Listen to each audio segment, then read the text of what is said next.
यात्रियों को परेशानियों का सामना करना पड़ रहा है। इस बीच सीधा आपको लोकसभा लिए चलते हैं, अमित शाह संबोधित कर रहे हैं। सिंदूर की सेना को परमिशन दी और हमारे वीर जवानों ने सटीकता बहादुरी के साथ पाक स्थित आतंकवादी अड्डों को चूर चूर करने का काम किया। वो घटना पर जो बहस हो रही है, इसमें हिस्सा लेने के लिए मैं खड़ा हुआ हूं।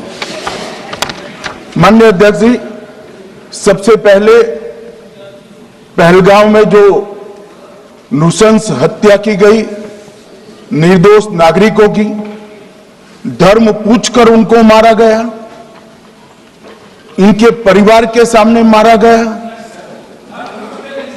और बड़ी बर्बरता के साथ ये हत्याएं की गई, इसकी मैं घोर निंदा करता हूं। और जो मारे गए हैं इनके परिजनों के साथ अत्यंत हृदय की गहराइयों से मैं संवेदना भी व्यक्त करना चाहता हूं। ऑपरेशन सिंदूर के जवाब में पाकिस्तान के हमारे नागरिक ठिकानों पर गोलीबारी की, इसमें भी कुछ नागरिक हताहत हुए, गुरुद्वारा भी टूटा, मंदिर भी टूटा। जो भी नागरिक उसमें घायल हुए हैं और जो हताहत हुए हैं, वो सभी के प्रति मैं पूरे सदन की ओर से गहरी संवेदना व्यक्त करना चाहता हूं। माननीय अध्यक्ष जी, कल से यहां पर पक्ष और विपक्ष दोनों की चर्चा चल रही है और स्वाभाविक है, जब इस तरह की नृशंस घटना घटे देश में, तब इस पर मुक्त चर्चा भी होनी चाहिए, चिंतन भी होना चाहिए, आगे न हो इसकी व्यवस्था की भी चिंता होनी चाहिए।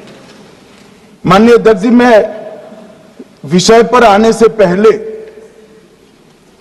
आपके माध्यम से सदन को और सदन के माध्यम से पूरे देश को ऑपरेशन महादेव जो कल एक हुआ है, इसकी जानकारी देना चाहता हूं। माननीय अध्यक्ष जी, कल ऑपरेशन महादेव में सुलेमान उर्फे फैजल जट, अफगान और जिब्रान, 3 आतंकवादी सेना, सीआरपीएफ और जम्मू कश्मीर पुलिस के संयुक्त अभियान में ऑपरेशन महादेव में मारे गए। और माननीय अध्यक्ष जी, ये जो सुलेमान है, ए श्रेणी का लश्कर ए तोयबा का कमांडर था।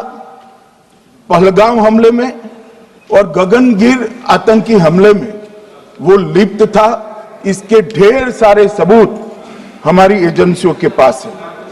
अफगान ए श्रेणी का लश्कर ए तैयबा का आतंकवादी था और जिब्रान भी ए ग्रेड आतंकवादी था। और माननीय अध्यक्ष जी, मैं सदन को और सदन के माध्यम से पूरे देश को बताना चाहता हूं, जिन्होंने बैसरन घाटी में हमारे प्रवासियों को, नागरिकों को मारा था, ये तीनों आतंकवादी ये थे और तीनों मारे गए।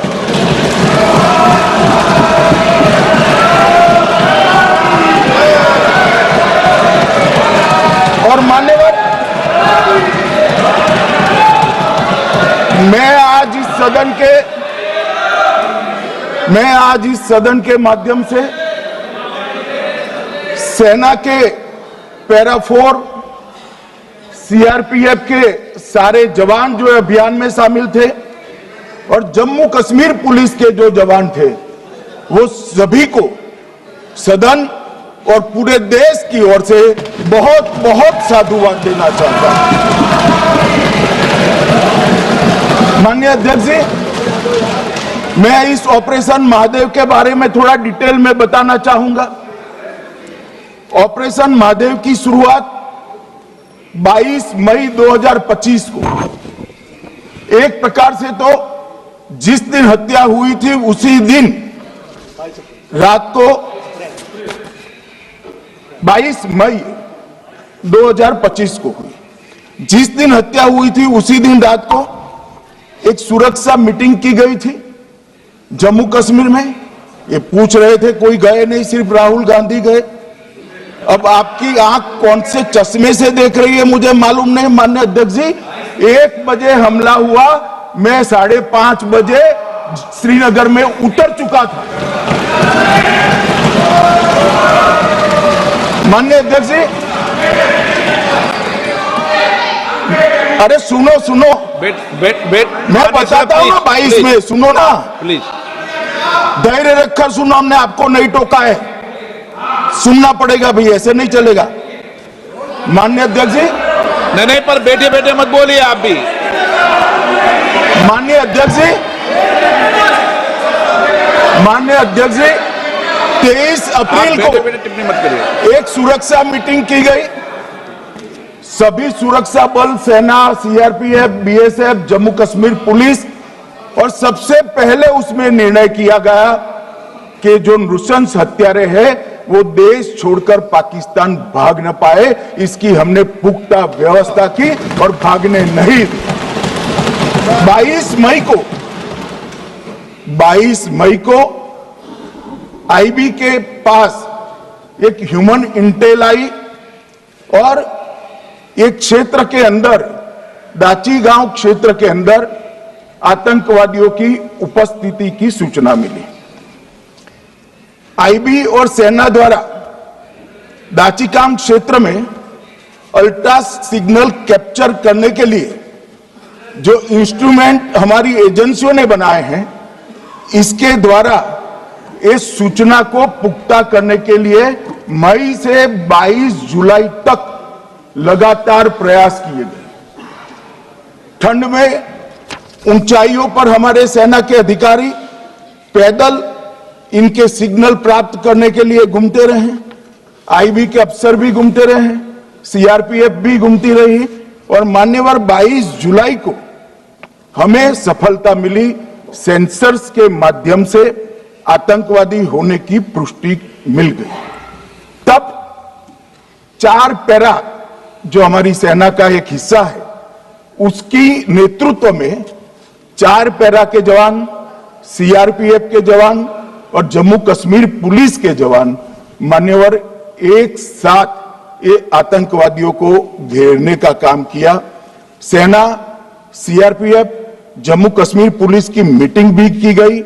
जो 5 ह्यूमन एसेट से उनको भी वहां भेजा गया, और कुल मिलाकर कल जो ऑपरेशन हुआ, इसमें हमारे निर्दोष नागरिकों को मारने वाले तीनों आतंकी मौत के घाट उतार दिए। मान्यवर, तीनों के नाम मैंने बताए हैं, सुलेमान उर्फे फैजल जट, अफगान और जिब्रान। मान्यवर, वो तो एक आशंका थी कि यही लोगों ने घटना की है, मगर मैं बाद में एनआईए की जांच पर आता हूं, एनआईए ने पहले से ही इनको, जिन्होंने आसरा लिया था, वो लोगों को गिरफ्तार कर रखा था। उनको खाना पहुंचाने वाले लोगों को अपने कब्जे में रखा था। तो जब आतंकवादियों के शव श्रीनगर आए, इनसे पहचान कराई गई। 4 लोगों ने पहचान लिया, यही 3 लोग थे जिन्होंने पहलगांव में आतंकी घटना को, मगर हमने इस पर भी भरोसा नहीं किया मान्यवर, कोई जल्दबाजी नहीं की। हमने जो आतंकी घटना स्थान से कारतूस मिले थे, वो कारतूस का एफएसएल रिपोर्ट पहले से कराकर रखा था, और चंडीगढ़ सेंट्रल एफएसएल के अंदर बैलिस्टिक रिपोर्ट के आधार पर उनका रिपोर्ट तैयार था। जब ये कल आतंकवादी मारे गए, इनकी 3 राइफलें पकड़ी गई। एक M9 अमेरिकन राइफल थी और 2 AK-47 राइफल थी। जो कारतूस मिले थे वो भी M9 और AK-47 के भी थे, मगर हमने इससे भी संतोष नहीं माना। ये राइफलों को एक विशिष्ट विमान के द्वारा कल रात को 12 बजे चंडीगढ़ पहुंचा गया और पूरी रात फायरिंग कर कर इसके भी खाली खोखे जनरेट किए गए। 2 खोखों का मिलान किया गया, राइफल की नाली और निकले हुए खोखों का भी मिलान हो गया। तब ये तय हो गया कि इन्हीं 3 राइफलों से हमारे निर्दोष नागरिक मारे गए। और मान्यवर, आज मैं सदन को बताते हुए बहुत खुश हूं। मोदी जी ने ऑपरेशन सिंदूर कर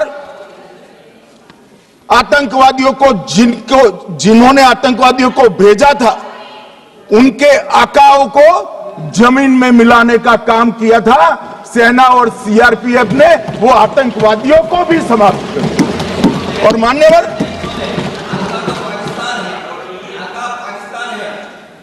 कौन पाकिस्तान से आपकी बात होती है क्या? अरे बैठ जाओ भाई।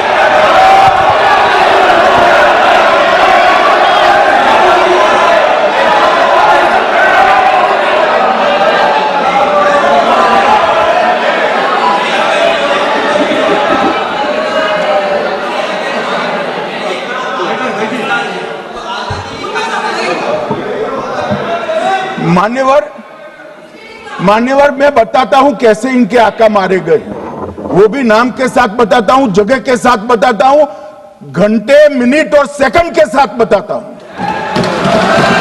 मान्यवर, मैं तो अपेक्षा करता था कि जब एक सूचना सुनेंगे पक्ष विपक्ष में खुशी की लहर दौड़ जाएगी, मगर ये स्याही पड़ गई इनके चेहरे। क्या है मान्यवर, किस तरह की पॉलिटिक्स? भाई आतंकवादी मारे गए, आपको इसका भी आनंद नहीं है?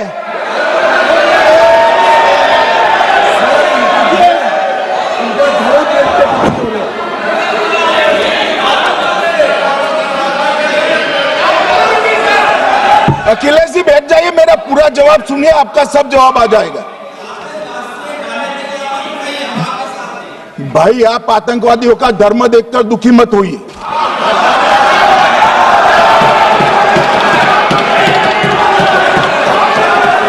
अखिलेश बैठ जाइए यार।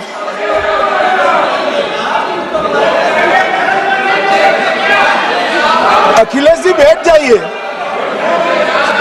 मान्यवर, किसी को संशय रखने की जरूरत नहीं है। बैलिस्टिक रिपोर्ट मेरे पास है, मेरे हाथ में है और 6 वैज्ञानिकों ने इसको क्रॉस चेक किया है। सुबह 4:46 पर फोन पर मुझे 6 ने वीडियो फोन पर कहा है कि 100% वही गोलियां हैं जो वहां चलाई। मान्यवर,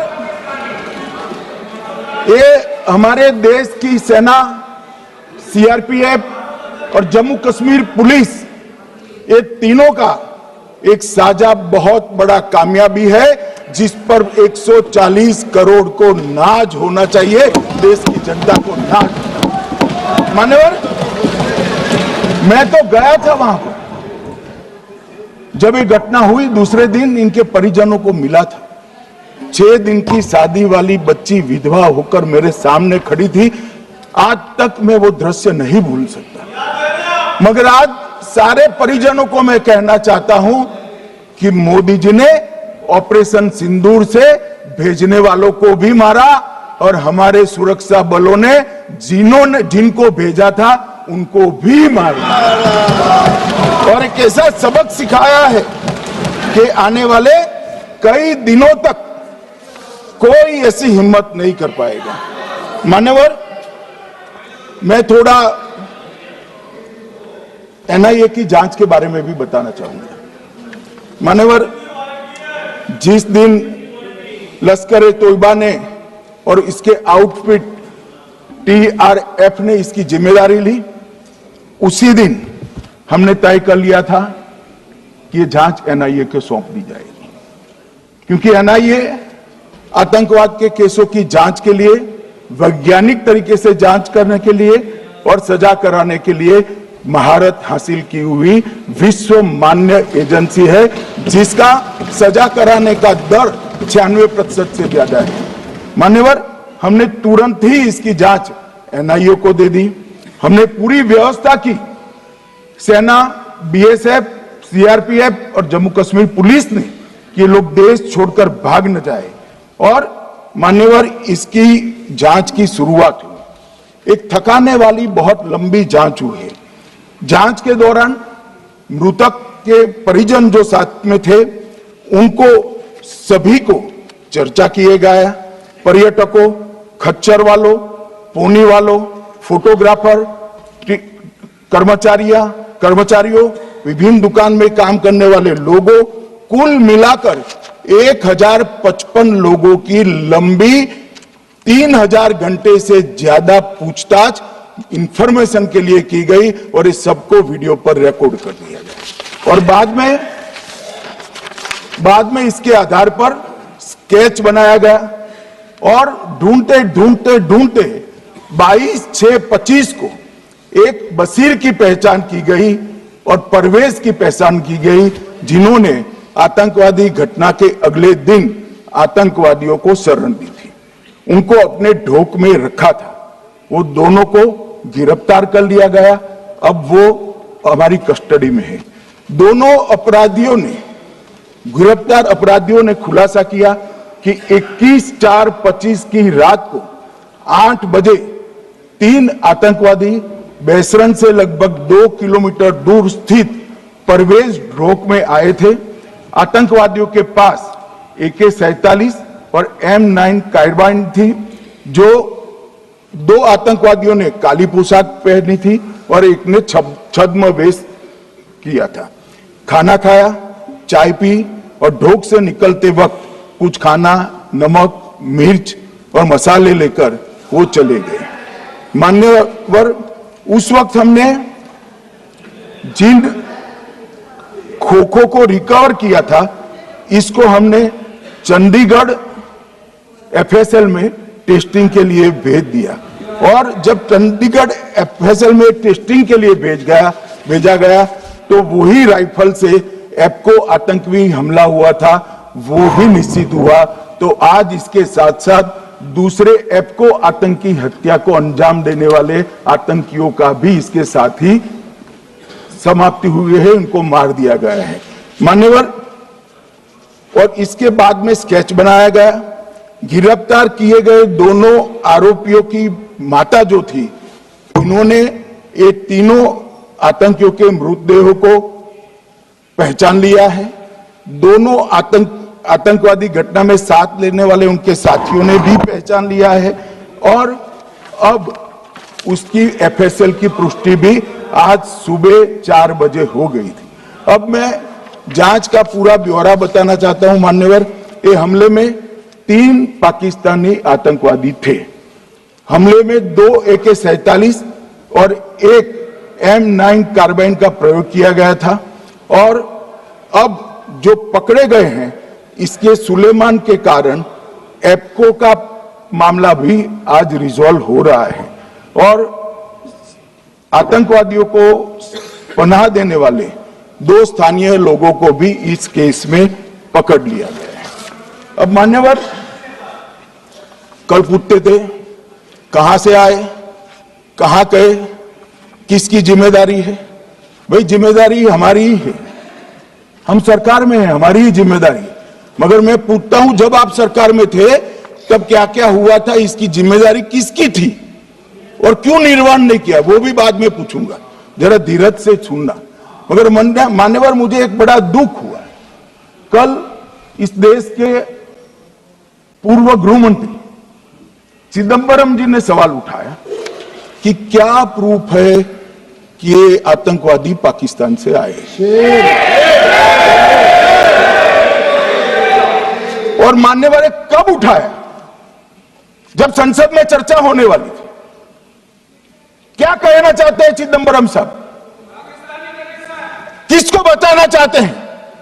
पाकिस्तान को बचाकर आपको क्या मिलेगा? वो ये कह रहे हैं कि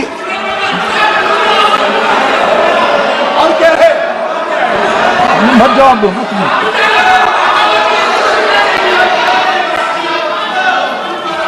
मान्यवर, हमारे पास, मैं आज चिदम्बरम साहब को कहना चाहता हूं, मैं आज चिदम्बरम साहब को आपके माध्यम से कहना चाहता हूं, हमारे पास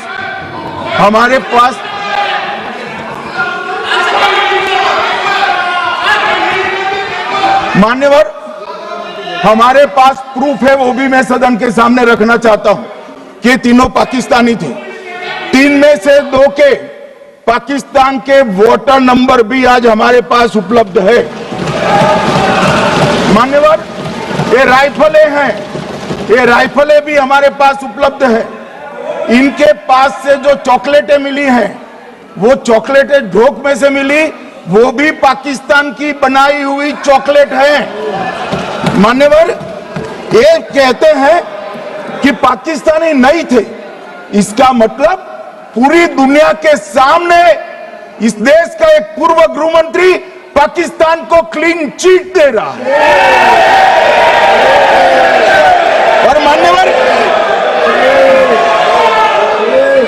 और मान्यवर, वो पाकिस्तानी आतंकवादी नहीं थे ऐसा बोलकर श्री चिदम्बरम अगर पाकिस्तानी आतंकवादी नहीं थे तो पाकिस्तान पर हमला क्यों किया, वो भी सवाल खड़ा कर रहे हैं। मान्यवर, आज पूरी दुनिया ने हमारे संसद सदस्य गए थे, स्वीकारा था कि हमला पाकिस्तान ने किया है। और इस देश का गृह मंत्री जो कांग्रेस पार्टी से आता है, वो कहता है कि क्या सबूत है। अरे मुझसे मांगते, मैं दे देता, टीवी से मांगते हैं, पूरी दुनिया के सामने उजागर करते हैं, सब सुबह खड़ा करते हैं। पाकिस्तान को बचाने का इनका ये षड्यंत्र आज 130 करोड़ लोग जान रहे हैं। बच नहीं पाओगे आप लोग, बच नहीं पाओगे। मान्यवर,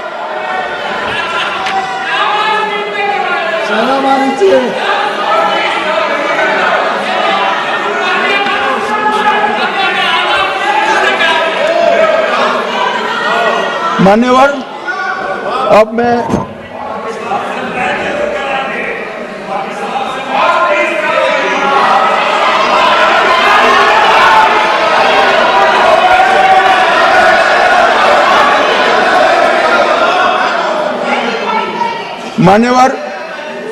अब मैं पहलगांव आतंकी हमला और ऑपरेशन सिंदूर,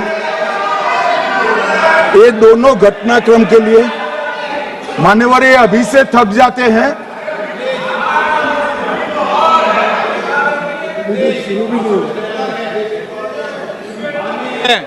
प्लीज बैठिए।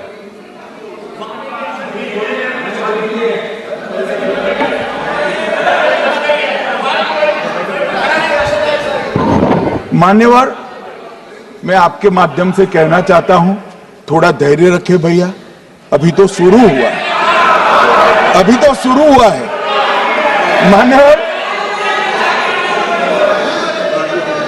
मैं पहलगांव आतंकी हमला और ऑपरेशन सिंदूर के बारे में पूरा घटनाक्रम बताना चाहता हूं। कल ढेर सारे सवाल उठाए, वैसे तो मुझे लगता था कि कल रक्षा मंत्री जी के भाषण के बाद शायद कांग्रेस पार्टी सपोर्ट में भाषण देना शुरू करेगी और अगर थोड़ी बहुत जनता की इच्छा की परख होती तो वो ही करते, मगर नहीं करा, क्योंकि रक्षा मंत्री जी ने बहुत बारीकी से ऑपरेशन सिंदूर की सफलता, इसकी जरूरियात, इसकी प्रासंगिकता और इसके परिणाम, इसके बारे में बहुत अच्छे तरीके से सदन के माध्यम से पूरी देश की जनता के सामने रखा जाए।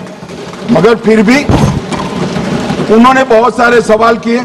अब सवाल किए हैं तो मुझे जवाब देना भी पड़ेगा, उनको सुनना भी पड़ेगा। मान्यवर, मैं पूरा घटनाक्रम बताना चाहता हूं।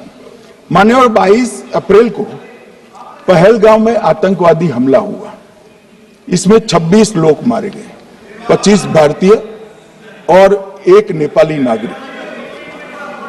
हमने उसी वक्त मैं श्रीनगर जाने के लिए निकल गया। रात को ही सुरक्षा बलों की मीटिंग कर ये भाग न पाए इसकी व्यवस्था की। माननीय मोदी जी ने 23 और 30 अप्रैल को सीसीएस की मीटिंग चेयर की। ये कह रहे हैं, मैं आज बताना चाहता हूं कि सीसीएस की 23 अप्रैल की मीटिंग में क्या हुआ। सबसे पहला कांग्रेस पार्टी का ब्लंडर था सिंधु जल संधि, इसको स्थगित करने का काम नरेंद्र मोदी जी ने। हमने अटारी के माध्यम से एकीकृत जांच चौकी जो चलती थी उसको बंद कर दिया। पाकिस्तानी नागरिकों के सार्क वीजा को सस्पेंड कर सभी को वापस पाकिस्तान भेजने का काम किया। पाकिस्तान स्थित उच्चायोग में रक्षा, सैन्य, नौसेना के सलाहकारों को अवांछनीय व्यक्ति घोषित किया। संख्या को 55 से घटाकर 30 किया और सीसीएस ने ये संकल्प लिया कि जहां पर भी ये आतंकवादी छुपे हैं उनको और उनकी ट्रेनिंग करने वाले अड्डों को सेना, पुलिस, सीआरपीएफ, बीएसएफ उचित जवाब देगी। मान्यवर, जिस तारीख को ये हुआ उसी दिन ये निर्णय हो चुका। मान्यवर, इसके बाद में कल गोगाई जी कहते थे मोदी जी 24 को पहलगाम जाने की जगह बिहार गए। सुनो यार। मान्यवर, मोदी जी जब ये पहलगाम घटना हुई यहां नहीं थे, विदेश में थे। आने के बाद तुरंत सीसीएस बैठक की और मोदी जी जिस दिन बिहार गए उस दिन पहलगाम में कुछ नहीं, कोई नहीं था, सिर्फ राहुल गांधी थे। सारे लोग चले गए थे, सारे लोग वहां से अपने अपने ठिकाने पर चले गए थे। मगर इन्होंने एक बात कही, उस पर मेरी आपत्ति है मान्यवर। उन्होंने कहा 24 अप्रैल को चुनावी भाषण किया। मान्यवर, देश का नेतृत्व करने वाले देश के प्रधानमंत्री की फर्ज होती है कि देश की संप्रभुता पर, देश के नागरिकों पर अगर ऐसा जघन्य हमला होता है तो जनता की भावनाओं के अनुरूप जवाब देना चाहिए। मान्यवर, मैं आज आपकी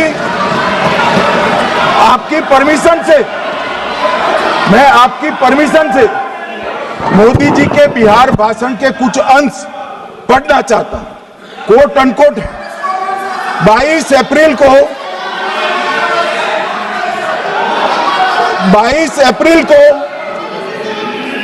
पहलगाम का यह हमला केवल निहत्थे पर्यटकों पर नहीं बल्कि पूरे भारत की आत्मा पर एक दुस्साहसपूर्ण प्रहार है।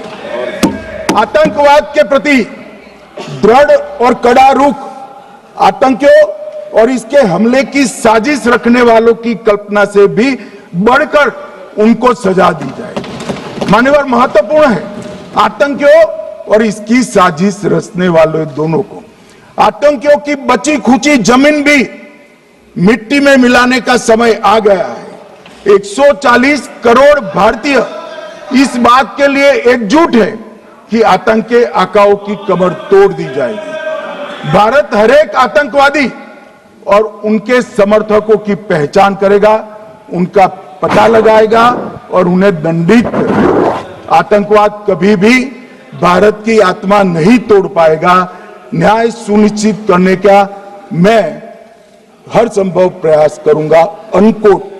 अब इसमें किसी को चुनावी भाषण दिखाई पड़ता है तो उसकी समझ शक्ति पर बहुत सारे सवालिया निशान लग जाते हैं। ये चुनावी भाषण नहीं है, आतंकवाद के खिलाफ लड़ने का 140 करोड़ भारतीयों का प्रतिघोष है जो मोदी जी ने वहां दिया। इनको चुनावी भाषण दिखाई पड़ता है। जैसे चश्मे होते हैं ऐसी ही दृष्टि होती है। मान्यवर, इसके बाद 30 अप्रैल को मान्यवर 30 अप्रैल को सीसीएस की बैठक हुई, पहले 23 को हुई थी। उसमें सशस्त्र बलों को पूर्ण ऑपरेशन की फ्रीडम दे दी गई। प्रधानमंत्री मोदी जी ने सीसीएस की उपस्थिति में रक्षा मंत्री, एनएसए और सेनाओं के प्रमुख के साथ बैठकर पूर्ण ऑपरेशनल फ्रीडम देने का काम किया और इसके बाद ये ऑपरेशन सिंदूर हुआ। मान्यवर, ऑपरेशन सिंदूर 7 मई को रात को 1:04 से 4 मिनट से 1:24 तक चला। उसमें पाकिस्तान के 9 आतंकी ठिकानों को ध्वस्त कर दिया और पूरी दुनिया ने इसके दृश्य देखे। साहब, इससे बड़ा संयमित हमला नहीं हो सकता। आजकल दुनिया में युद्ध चल रहे हैं, हम देख रहे हैं, बच्चे मर रहे हैं, महिलाएं मर रही, निर्दोष मर रहे। हमने 9 आतंकी अड्डों को समाप्त किया, परंतु एक भी सिविलियन नहीं मारा गया, केवल और केवल आतंकी मारे गए।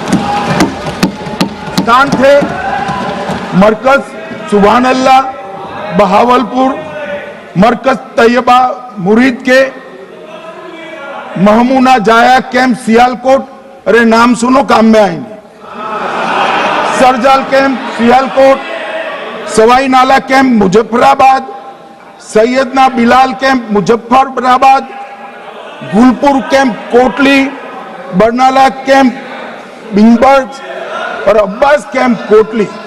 मान्यवर, सर्जिकल स्ट्राइक और एयर स्ट्राइक में हमने पाक ऑक्यूपाई कश्मीर में ही हमला किया, एक प्रकार से भारत के हिस्से पर ही हमला किया। पाक ऑक्यूपाई कश्मीर हमारा ही, तो हमने तो हमारे हिस्से में हमला किया। मगर इस बार 100 किलोमीटर अंदर घुसकर पाकिस्तान की भूमि पर आतंकवादियों को तबाह करने का काम। और मान्यवर, ये आतंकी के ठिकानों पर हमला हुआ, इसमें मारा कौन गया? हाफिज मोहम्मद जमील जैसे मोहम्मद के प्रमुख मौलाना मसूद अजहर के बहनोई, मुदस्सर खादियान मरकज तैयबा मुरीद के का प्रमुख, याकूब मलिक जेएम पदाधिकारी, मोहम्मद हमसा जमील जेएम ऑपरेटिव, मोहम्मद यूसुफ अजहर गंभीर रूप से घायल था फिर मारा गया, जैसे मोहम्मद का आमिर, मोहम्मद हसन खान गंभीर रूप से घायल था फिर मारा गया, जेएम ऑपरेटिव मोहम्मद हसन गंभीर रूप से घायल हुआ, अब्दुल मलिक, खालिद अबू अक्स और नोएम मलिक, इनका कोई पता ठिकाना नहीं है। और मान्यवर, ये पूछते थे मुझे कल कि पहलगांव के दोषी कहां गए, वो पहलगांव के दोषी कहां गए? ये जो मैंने, अरे सुनो ना यार, ये जो 10 मैंने नाम पढ़े हैं, इसमें से 8 ये चिदंबरम एंड कंपनी के समय में आतंकवादी घटना घटाने वाले लोगों को नरेंद्र मोदी जी ने, ये हमें पूछते कहां गए? अरे भाई, आपके समय में जो छुप गए थे उनको चुन चुन कर हमारी सेना ने समाप्त कर दिया है। और ये 10 नहीं, कल राजनाथ जी घबराते घबराते बोले हैं, अब ऑथेंटिक शब्द का है, मैं बढ़ा नहीं सकता, मगर कम से कम 100 लोगों को हमारी सेना ने समाप्त, 100 से अधिक लोगों को हमारी सेना ने समाप्त करने का काम। मान्यवर, और इस पर भी गर्व नहीं कर सकते आप, इस पर भी गर्व नहीं कर सकते।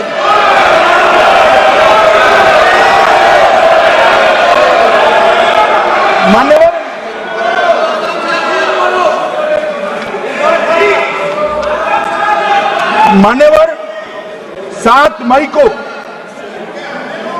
1:26 पर 22 मिनट पर ये हमारा काम समाप्त हो गया। हमारे डीजीएमओ ने उनके डीजीएमओ को बता दिया कि भाई हमने आतंकवादी हमलों पर, स्थानों पर सिर्फ हमला किया है, इनके हेडक्वार्टर पर हमला किया है, जो हमारा आत्मरक्षा का अधिकार है। पूरी दुनिया इसको एक्नॉलेज करती है। ऐसा नहीं हो सकता है मनमोहन सिंह के समय की तरह कि वो आकर मारेंगे और हम चुपचाप बैठे रहेंगे और जाकर चर्चा करेंगे। ये नरेंद्र मोदी सरकार, ऐसा नहीं हो सकता। डोजियर भेजते रहेंगे। मान्यवर, उरी में हमला हुआ, हमने सर्जिकल स्ट्राइक किया। पहलगाम में हमला हुआ, एयर स्ट्राइक करा, और अरे पुलवामा में हुआ, एयर स्ट्राइक करा, और पहलगाम में हमला किया। 100 किलोमीटर अंदर जाकर 9 अड्डों और 100 से ज्यादा आतंकवादी को समाप्त। मान्यवर, अब देखिए, हमने तो हमला किया था पाकिस्तान स्थित टेररिस्ट ठिकानों पर। अब पाकिस्तान से गलती हो गई। टेररिस्ट ठिकानों पर जो हमला किया था उसको वो अपने पर का हमला मान बैठे, और पूरी दुनिया में कहते थे कि हमारा टेररिज्म से कोई लेन देन नहीं है। ये तो अब ऐसे ही ग्रुप करते, हम तो विक्टिम है, जो मनमोहन सिंह ने सर्टिफाइड भी कर दिया था कि ये भी विक्टिम है। मान्यवर, मगर दूसरे दिन इनकी श्रद्धांजलि का कार्यक्रम हुआ और पाकिस्तान को मालूम नहीं पड़ा कि ये पूरी दुनिया देखेगी। सेना के आला अफसर उनके नमाजे जनाजा में उपस्थित हुए, उनके जनाजे को कंधा दिया, और ये सारे आतंकवादियों के जनाजे के जुलूस के अंदर पाकिस्तानी सेना, इनके अफसर, आईएसआई के अफसर, वहां की पुलिस के अफसर अश्रुभीनी आंख के साथ जुड़े थे। और मान्यवर, ये सिंदूर ने पाकिस्तान को पूरी दुनिया में एक्सपोज कर दिया कि पाकिस्तान के अंदर टेररिज्म, स्टेट स्पॉन्सर्ड टेररिज्म है। ये पूरी तरह से, मान्यवर, पूरी तरह से एक्सपोज हो गया। 8 मई को पाकिस्तान ने हमारे रिहायशी इलाकों में हमला किया, हमारे सेना के अड्डों पर हमला किया, मगर एक भी मिसाइल से उनका कुछ नुकसान नहीं कर पाई।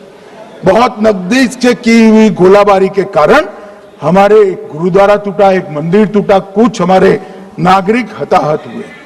और दूसरे दिन 9 मई को मोदी जी ने सेना को हुक्म दिया, एक मीटिंग करी, राजनाथ जी, मोदी जी, एनएसए, सेना के सारे अध्यक्ष, और जवाब देने का तय किया और उनके 11 एयरबेस को क्षतिग्रस्त करने का काम किया। मान्यवर, 8 एयरबेस इतने सटीक तरीके से तोड़े गए, पाकिस्तान की पूरी एयर डिफेंस सिस्टम धरी की धरी रहेगी, कुछ नहीं कर पाई। नूर खान चकलाला एयरबेस तोड़ दिया गया, मुरीद तोड़ दिया गया, सुगुर्दा तोड़ दिया गया, रफीकी तोड़ दिया गया, रहीम यार खान तोड़ दिया गया, जकोबाबाद तोड़ दिया गया, सुक्कुर और भोलारी भी तोड़ दिया। और सुक्कुर, लाहौर, अरिफवाला, चुनेन, जकोकाबाद और नया चोर, ये 6 रडार सिस्टम भी उनके पूरी तरह से ध्वस्त कर दिए। 2 surface to air guided weapon Lahore और ओकारा में इनका जखीरा भी समाप्त कर दिया गया। और मान्यवर, ये हर चीज में पॉलिटिक्स करते, हर चीज में।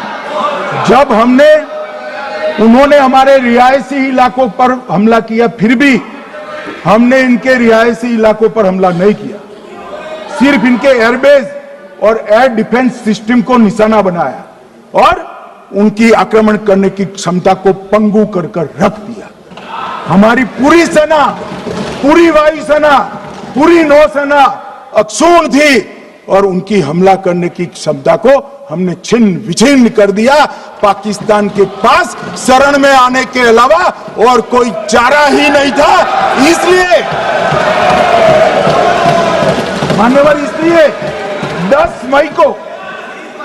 मई को डीजीएमओ ने, पाकिस्तान के डीजीएमओ ने भारत के डीजीएमओ को फोन किया और 5 बजे हमने इस संघर्ष को विराम किया। अब मान्यवर,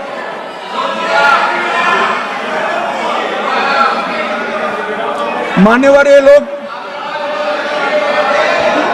ये लोग कल सवाल उठा रहे थे कि इतनी अच्छी पोजीशन में थे, आपने युद्ध क्यों नहीं किया? युद्ध के कई परिणाम होते हैं मान्यवर, करना न करना वो सोचकर करना पड़ता है।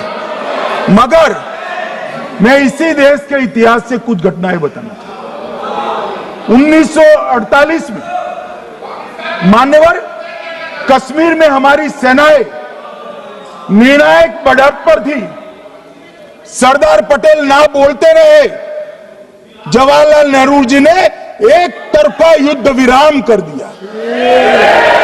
और मान्यवर मैं बड़ी जिम्मेदारी के साथ कहता हूं, मैं इतिहास का विद्यार्थी हूं, पाक ऑक्यूपाई कश्मीर का अगर अस्तित्व है तो जवाहरलाल नेहरू जी की ये युद्ध विराम के कारण है। इसका जिम्मेदार जवाहरलाल नेहरू है। मान्यवर 1960 में सरदार पटेल ने विरोध किया था, गाड़ी लेकर आकाशवाणी तक गए थे, घोषणा न करते दरवाजे बंद कर दिए थे।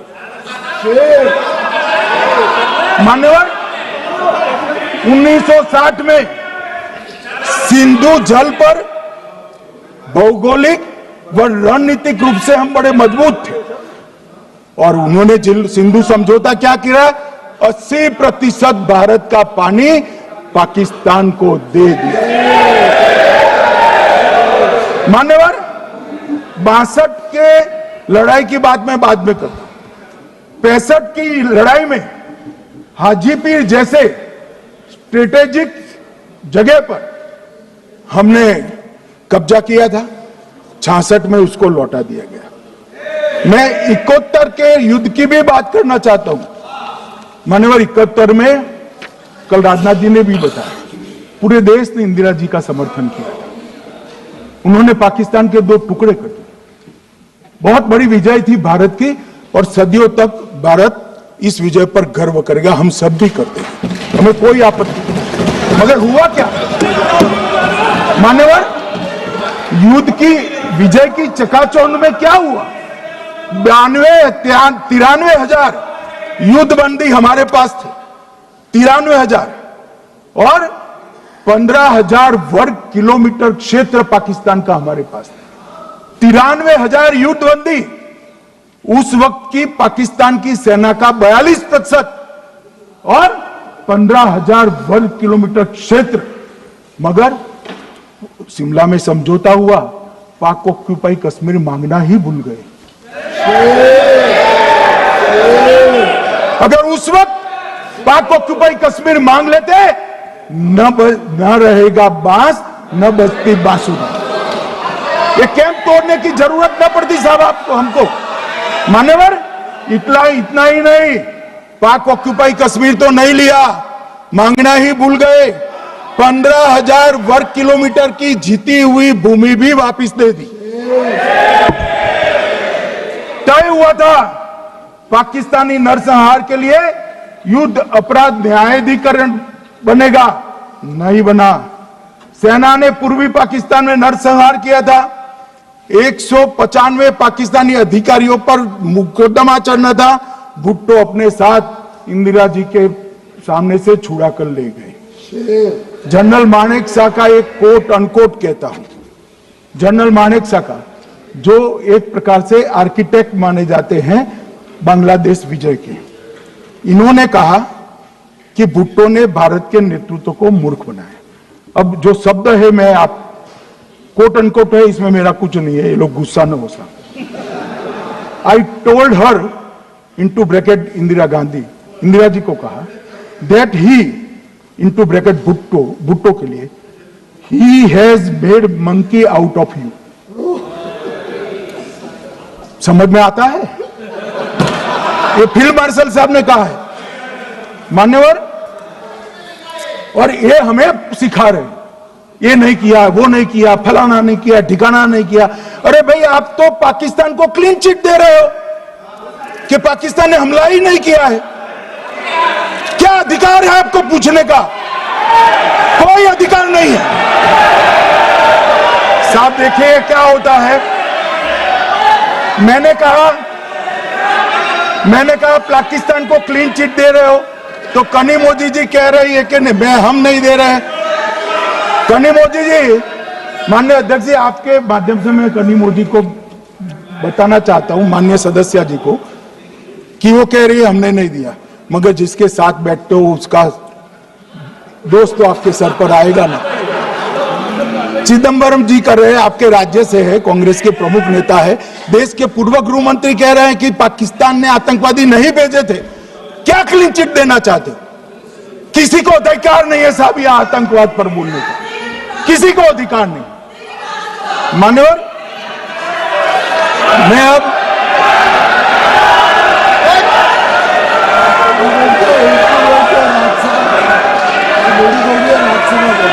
मान्यवर, मैं उनको बताना चाहता हूं, अभी आधा भी नहीं हुआ है, जरा सुनो।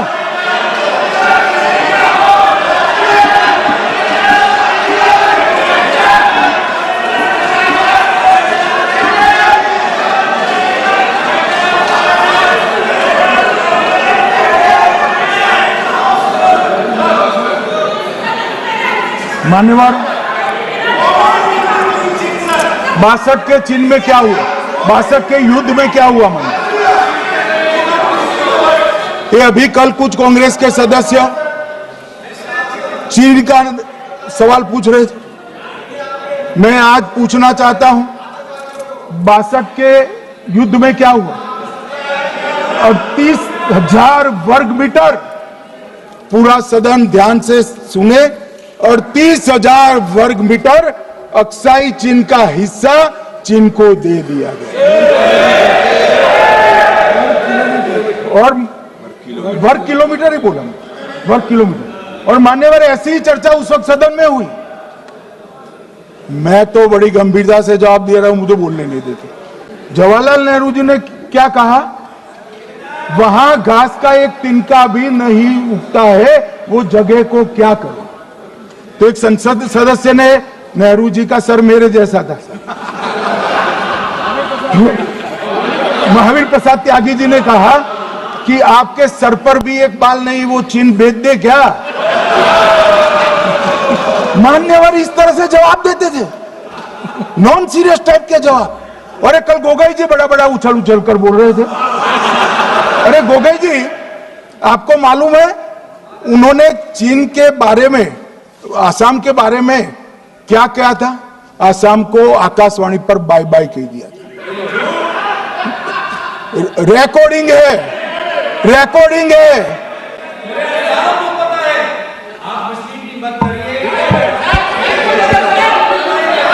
मान्यवर, मैं भी सहमत हूं, मैं भी सहमत हूं, पूरे आसाम को पता है। मान्यवर,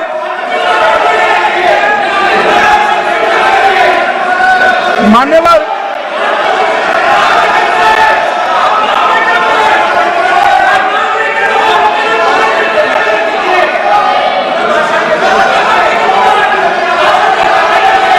मान्यवर, मुझे मालूम है पूरे आसाम को पता है, इसीलिए तो वो विरोध पक्ष में बैठे हैं वहां पर आसाम में, पूरे आसाम को पता है। और मान्यवर,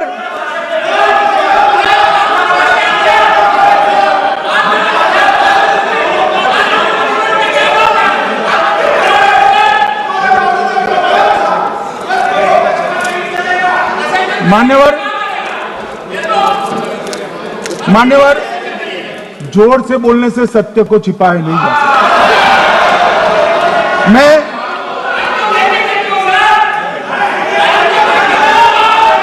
मान्यवर, मैं selected words of Jawaharlal Nehru series volume 29 पृष्ठ 231 पर से एक जवाहरलाल नेहरू जी के पत्र को कोट करना चाहता हूं। अनौपचारिक रूप से संयुक्त राज्य अमेरिका ने यह सुझाव दिया कि चीन को संयुक्त राष्ट्र में तो ले लिया जाए, मगर सुरक्षा परिषद को नहीं, सुरक्षा परिषद में भारत को लेना चाहिए। यह अमेरिका का प्रस्ताव था। नेहरू जी ने कहा हम इसे स्वीकार नहीं करते, क्योंकि इससे चीन के साथ हमारे संबंध खराब होंगे और चीन जैसे महान देश को बुरा लगेगा। मान्यवर, आज चीन सुरक्षा परिषद में है और भारत बाहर है। मोदी जी प्रयास करें अंदर ले जाने का, इसका कारण जवाहरलाल नेहरू का ये स्टैंड है।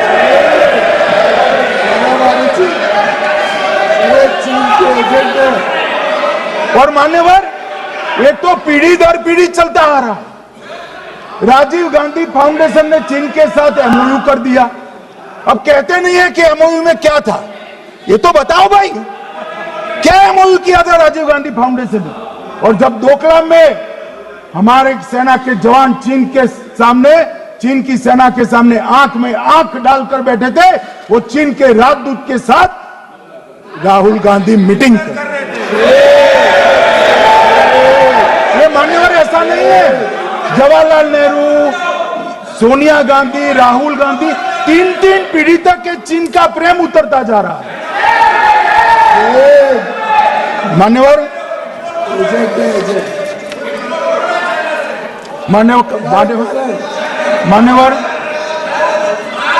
मैं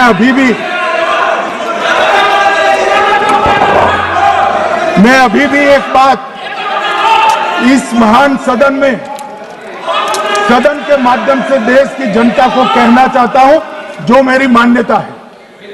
ये सारी आतंकवाद की जड़ पाकिस्तान है और पाकिस्तान कांग्रेस पार्टी की भूल है। पार्टीशन स्वीकार न करते, पाकिस्तान कभी न होता। इन्होंने पार्टीशन को स्वीकार कर देश को तोड़ा है।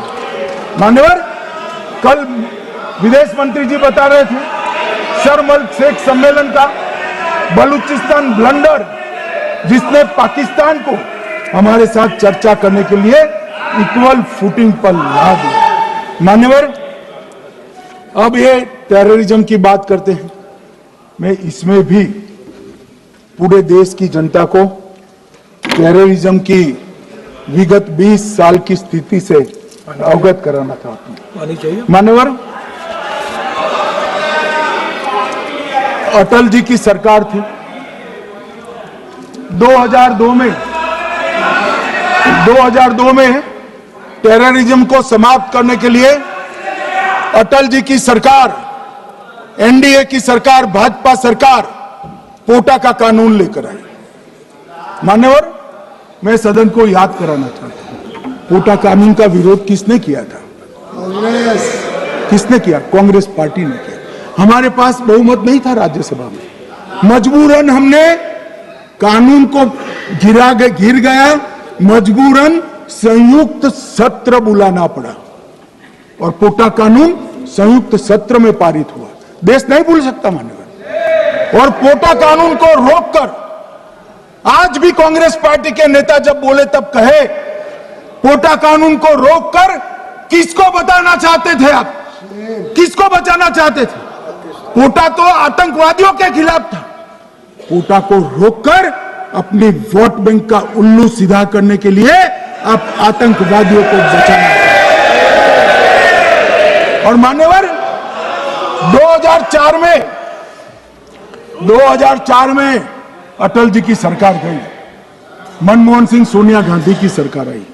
आते ही पहला काम क्या किया मान्यवर? पहली ही कैबिनेट में पोटा कानून को रद्द कर दिया। मैं फिर से पूछता हूं, किसके फायदे के लिए कांग्रेस पार्टी ने पोटा कानून रद्द किया? जवाब दीजिए जरा यहां पर। और मान्यवर, इसके बाद क्या हुआ? 2004 के दिसंबर में पोटा कानून रद्द हुआ। 2005 में अयोध्या में रामलल्ला के टेंट पर हमला हुआ, आतंकवादी मारे गए।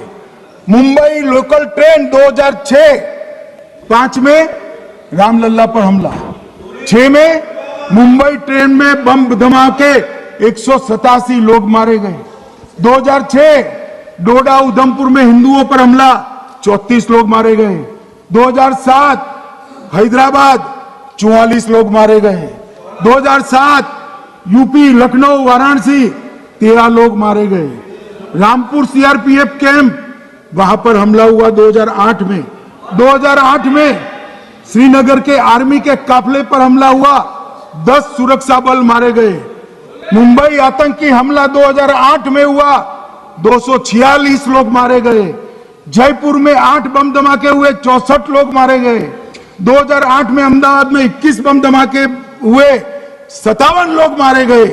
दिल्ली में 2008 में 5 धमाके हुए, 22 लोग मारे गए। और पुणे की जर्मन बेकरी 17 लोग मारे गए।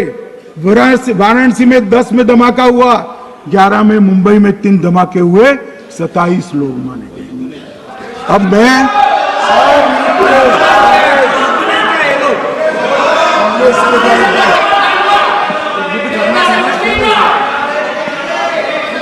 मान्यवर, आतंकवाद के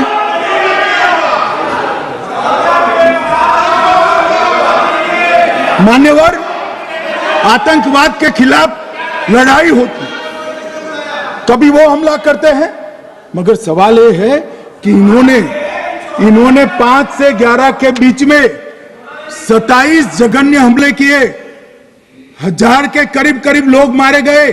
आपने क्या किया? क्या किया आपने? जवाब दीजिए, क्या किया? और मैं राहुल गांधी जी को चैलेंज देना चाहता हूं, इन्होंने इस आतंकवादी हमलों के खिलाफ उनकी सरकार ने जो कदम उठाए, यहां खड़े रहकर हिम्मत से बताए देश की जनता को। कुछ नहीं किया मान्यवर। ये यहां से आतंकवादियों की फोटो पाकिस्तान भेजते रहे, डोजियर भेजते रहे। और मान्यवर ये कहते हैं कि आपके समय में भी हमले हुए। मैं उनको अंतर समझाना चाहता हूं, वो देख नहीं पा रहे। मान्यवर, हमारे समय में जो भी आतंकवादी घटना हुई, पाक प्रेरित और कश्मीर सेंट्रिक हुई। देश के हिस्से में 2004 से 2014 से 2025 तक एक भी घटना नहीं हुई है मान्यवर। ये नरेंद्र मोदी सरकार है मान्यवर। और कश्मीर में भी आज स्थिति ऐसी हुई है, उनको पाकिस्तान से आतंकवादी भेजने पड़ते हैं। कश्मीर में आतंकवादी अब हमारे नहीं बनते हैं मान्यवर। और मैं सलमान खुर्शीद जी को भी याद करना चाहता हूं। एक बार मैंने बड़े सवेरे में नाश्ता करता था, टीवी पर उनको रोते हुए देखा। मुझे लगा क्या हुआ, कोई बड़ी घटना हो गई। तो रोते रोते वो श्रीमती सोनिया गांधी के घर से बाहर आ गए कि बाटला हाउस की घटना देखकर सोनिया जी फूट फूट कर रो पड़ी। अरे रोना था तो शहीद मोहन शर्मा के लिए रोते, बाटला हाउस के आतंकवादियों के लिए रोना आता है। और मान्यवर ये हमें पूछते हैं कि आपने क्या किया। कोई अधिकार नहीं है पूछने का, कोई अधिकार नहीं है मान्यवर। और ये हमें पूछते थे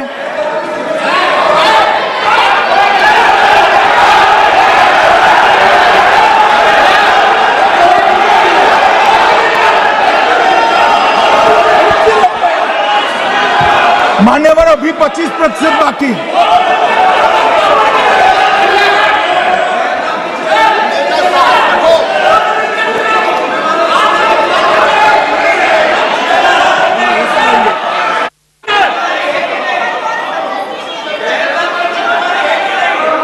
बैठिए, जवाब दे रहे हैं ना आपका, जवाब दे रहे हैं आपका।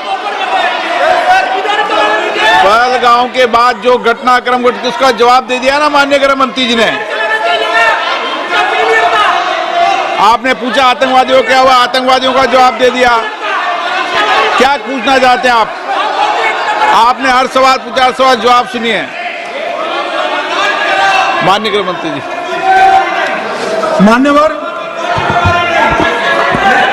मान्यवर, इन लोगों को कल ऐसा था कि ये जो बेसरन के गुनहगार है वो पाकिस्तान भाग गए, तो बड़े आवाज से पूछते थे भाग गए भाग गए भाग गए, गृहमंत्री क्या करता है, जिम्मेदारी ले। हमारी तो सेना ने ठोक दिया, सीआरपीएफ ने ठोक दिया मान्यवर। अब मेरा तो जवाब बनना ना देता है ना वो मांगना बनता है। मगर मैं उनको कुछ पूछना चाहता हूं।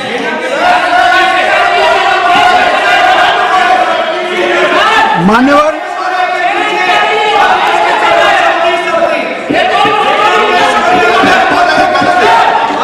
प्लीज, मारेगी तो सेना है ना, सेना अब ऐसे भी मारेगी ना, तो वो भी ये कह रहे हैं सेना और सीआईएसएफ ने मारा।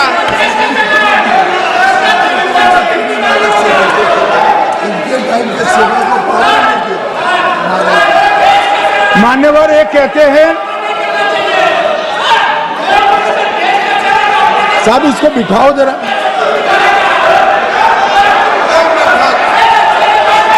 हाँ, प्लीज बैठिए बैठिए बैठिए बैठिए बैठिए।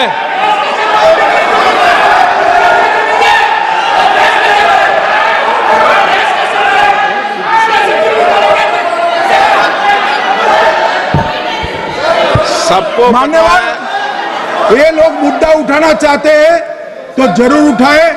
मैं आज सुबह ही सलमान खुर्शीद जी का वो इंटरव्यू मेरे मोबाइल में रिजर्व कर आया हूं। आप जब भी कहोगे ये पूरे टीवी पर बताने के लिए मैं तैयार सेव कर आया हूं। इनकी इच्छा है तो कल एक समय तय करिए, यहां बता दीजिए चारों टीवी में, और देश की जनता भी देख ले।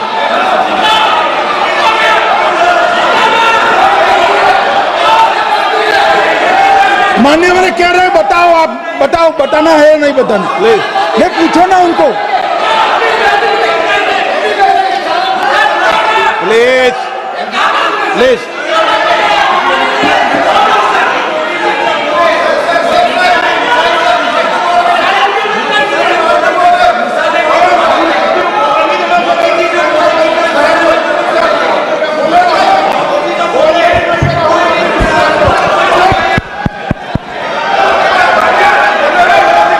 बिट्टू बैठ जा। मान्यवर ये पूछ रहे थे कि क्यों भाग गए।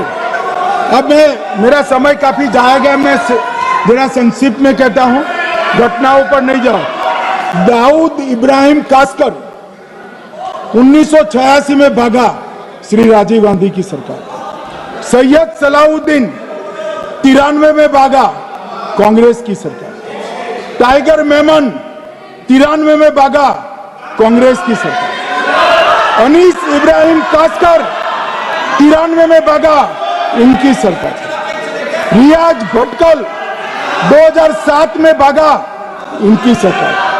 इकबाल भटकर 2010 में भागा, इनकी सरकार। मिर्जा सादाब बेग 2009 में भागा, इनकी सरकार। अब मान्यवर मेरा तो जवाब मांग लिया, हमारे सुरक्षा बलों ने मेरा जवाब भी दे दिया, अब राहुल गांधी इसका जवाब दे।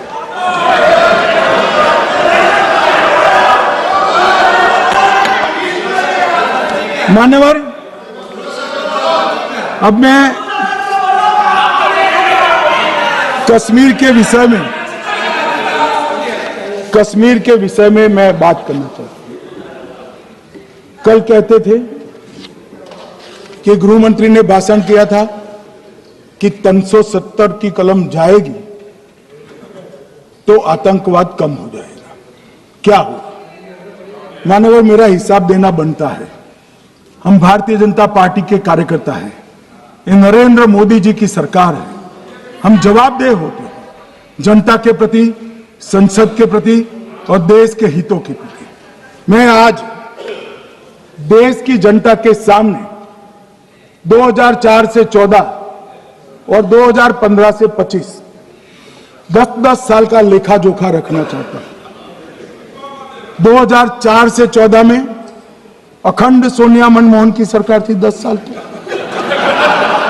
और 15 से 25 अखंड रूप से नरेंद्र मोदी जी की सरकार। कश्मीर में टेरर इंसिडेंट 7217 हुए थे 2004 से 14 में। 70% की कमी के साथ 2150 हो गए 1525। नागरिकों की मृत्यु 2004 से 14 में 1770 हुई, 2015 से 25 में कम होकर 357 हो गई, 80%।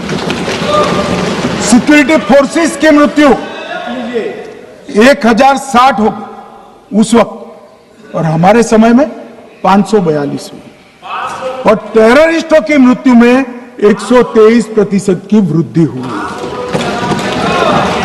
क्या हमें पूछ रहे हैं क्या हुआ? आंकड़े से भाग नहीं सकते भाई,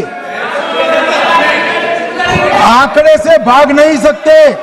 और अब मैं कहता हूं कि धारा 370 ने कश्मीर में आतंकवादी इकोसिस्टम को नष्ट कर दिया है, जिस धारा 370 को आपने इतने साल तक बचा कर। हमने जीरो टेरर प्लान बनाया है, एरिया डोमिनेशन प्लान बनाया है, मल्टी लेवल डिप्लॉयमेंट किया है, सुरक्षा जेलें बनाई हैं, 98% ट्रायल अब वीडियो पर हो रहे हैं, हमने संचार साधन बसाए हैं, और 702 फोन विक्रेता जेल में डाले, 2667 सिम कार्ड बन गए। हमने, एक जमाना था साहब 10-10 हजार लोगों के जनाजे निकलते थे, पूरे देश ने घटनाएं देखी होगी, बुरहान वानी मर गए, फला मर गए, ढिका मर गए, 10-10 हजार। अब जो मारा जाता है उसको वही दफना दिया जाता है। किसी भी आतंकवादी को उसका महिमा मंडन करने के लिए जनाजे की इजाजत नरेंद्र मोदी के शासन में नहीं। मान्यवर, आतंकवादियों के सगे वाले और समर्थक चुन चुन कर हमने नौकरियों से निकाले, पासपोर्ट रद्द कर दिए हैं, गवर्नमेंट कॉन्ट्रैक्ट रद्द कर दिए हैं, 75 से ज्यादा आतंकी समर्थकों को कोर्ट से ऑर्डर लेकर सरकार से बर्खास्त कर दिया गया है। बार काउंसिल उनके समर्थकों से भरी थी, सस्पेंड कर नया लोकप्रिय चुनाव हमने कराया है। मान्यवर, कई संगठन बैन करे, मैं बाद में बताता हूं। विशेष यूएपीए अदालतें बनाई हैं, लगभग मार्च 22 से 25 के बीच में यूएपीए के 2267 मामले हमने जब्त किए हैं, दर्ज किए हैं, 374 कुर्की की है। और परिणाम क्या है मान्यवर? ये पूछ रहे हैं परिणाम क्या है? शुतुरमुख वृत्ति से अगर मिट्टी में सर रखकर बैठोगे तो कुछ नहीं, सूर्य भी नहीं दिखेगा। मान्यवर, परिणाम आया है। पहले ऑर्गेनाइज टाउन पेल्टिंग साल की 2654 होती थी एवरेज इनकेस में। कितनी मान्यवर? 2654 पथराव होते हैं, 2024 में 0 हो गए। मान्यवर, ऑर्गेनाइज हड़ताल पाकिस्तान से ऐलान करते थे, घाटी बंद रहती थी।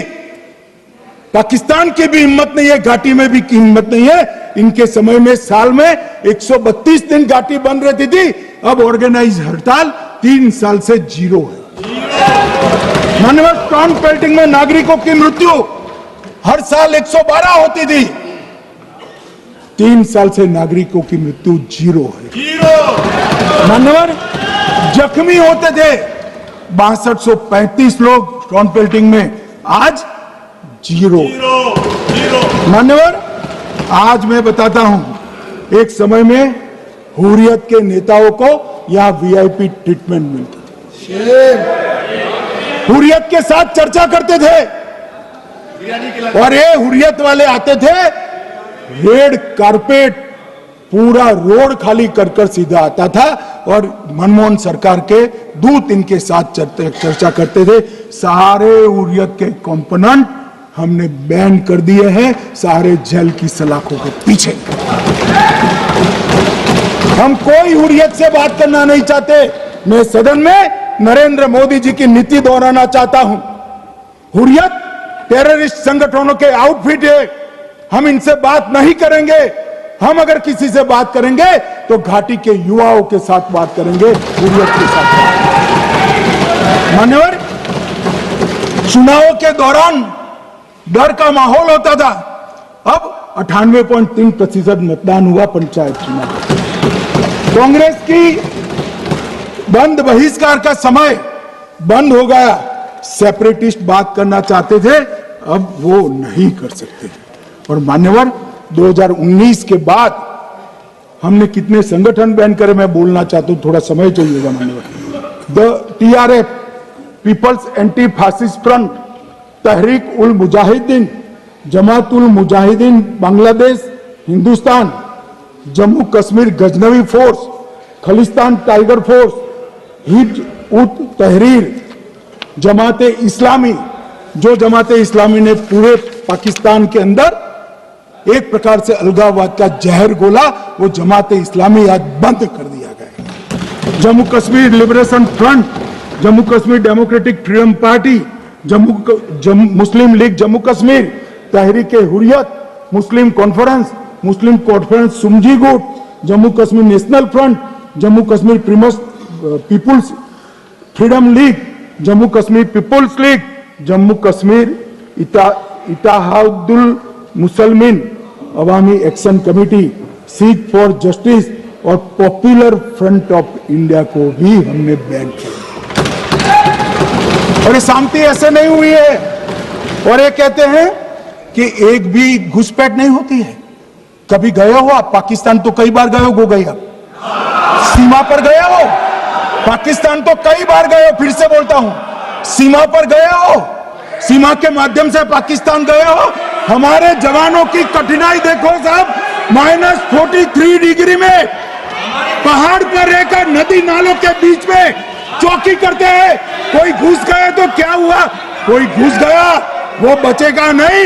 यहां हम उसको या तो अरेस्ट करेंगे या तो एनकाउंटर में वो मारा जाएगा, बचेगा कोई नहीं। इनको सीमा की भौगोलिक कठिनाइयां मालूम नहीं।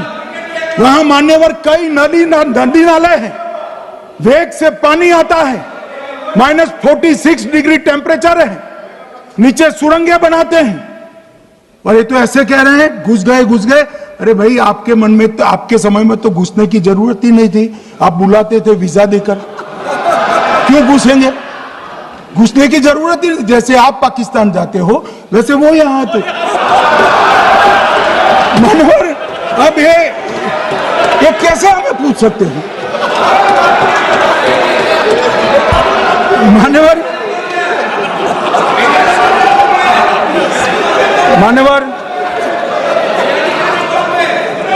मैं समझ रहा हूं मान्यवर, मैं समझ रहा हूं पोटा का विरोध करने वाले को नरेंद्र मोदी की आतंकवादी विरोधी नीति नहीं पसंद आई। मैं समझ रहा हूं पोटा रद्द करने वाले को नरेंद्र मोदी जी की एंटी टेरर नीति पसंद नहीं आई। मैं समझ रहा हूं टेररिस्टों का बचाव कर वोट बैंक बनाने वालों को एक कोई नीति पसंद नहीं आएगी। मानवर, इसका विरोधी होना है। परंतु मैं आज एक बात यहां सदन के सामने आपके माध्यम से सदन को और दुनिया को बताना चाहता हूं। मानवर, ये नरेंद्र मोदी सरकार है टेररिज्म के खिलाफ हमारी जीरो टॉलरेंस की नीति है, ऑफर है और हम विजयी हो। और मान्यवर, मैं फिर से अंत में ऑपरेशन महादेव में जुड़े हुए सेना, CRPF और जम्मू कश्मीर पुलिस के सभी जवानों को 2 हाथ जोड़कर प्रणाम कर बहुत बहुत धन्यवाद।